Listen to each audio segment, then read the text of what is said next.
Well, this past Saturday, Dabo Swinney and the Tigers walked into the Valley for the spring game. The coach all smiles, and he was all smiles after the game, which put the official end to what he called a very productive spring. But if you were watching Pete Golding's first news conference of spring practice today, then his blood pressure probably ticked up a few digits as the Ole Miss head coach was asked about Dabo's allegations in January of blatant tampering involving linebacker Luke Farrelly, who was taking classes at Clemson.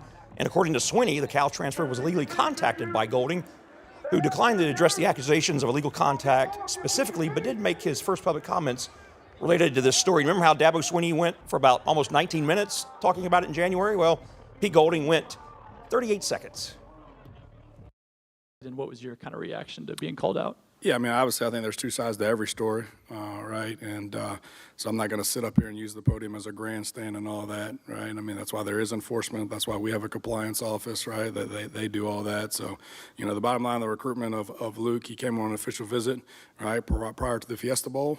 And I told him, hey, I want you to be our green dot mic, but right now we got a green dot mic, right? And that spot's not going to be available until we don't have, until we have one available. And so I want you. He wants to be here. I said, but right now there ain't a spot available. So if that spot becomes available, it's yours. All right, so it's a kid that wanted to be here, that we wanted to be here, that at the end of it came open, and he's here, and we're happy to have him.